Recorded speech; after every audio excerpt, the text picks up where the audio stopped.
जामशोरो के ॻोठ रमज़ान राजड़ के रहवासियुनि ज़मीन ते मुबैना कब्ज़े ऐं बासरनि जी ज़्यादतियुनि ख़िलाफ़ एहतिजाजी मुज़ाहिरो करे इंसाफ़ जो मुतालबो कियो।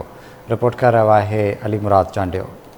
जामशोरे के ॻोठ रमज़ान राजड़ के रहवासियुनि ज़मीन ते मुबैना कब्ज़े ऐं बासरनि जे नाइंसाफ़ियुनि ख़िलाफ़ एहतिजाजी मुज़ाहिरो कंदे इंसाफ़ ऐं तहफ़्फ़ुज़ जो मुतालबो कयो आहे।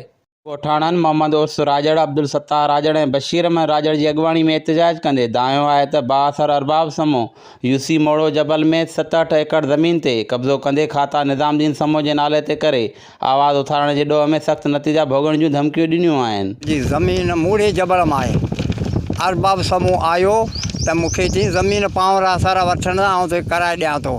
पोइ हिन वरी हली खाता मुंहिंजे नाले खां बटाए पंहिंजे ॿिए किरे जे नाले ते करे छॾी आहे। पोइ मूंखे इन खां धमकियूं मिलियूं।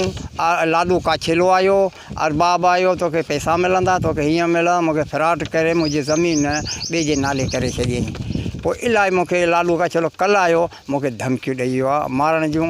तो ज़मीन खे छॾे ॾे त पंहिंजो सिर तुंहिंजो गुम करे छॾींदासीं। मुंहिंजा ॿ चाचा मोहम्मद उर्स राजड़, हाजी ताहिर राजड़ ऐं टी मुंहिंजी जेकी पुफी आहे राजबाई, जेके इन जे नाले ते ज़मीन आहे 66 एकड़ मूड़े जबल में।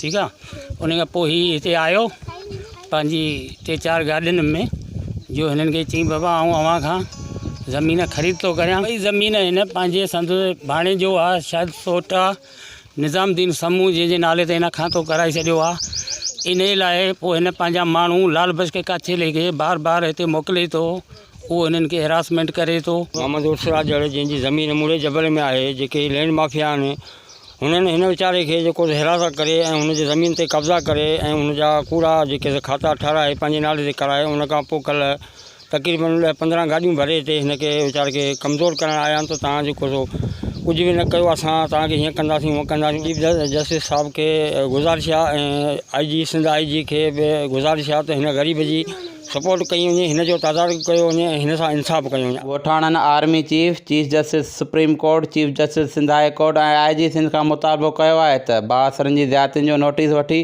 ज़मीन वापसि कराए इंसाफ़ ऐं तहफ़्फ़ुज़ ॾियारियो वञे। अली मुराद चांडियो, आवाज़ TV जामशोरो।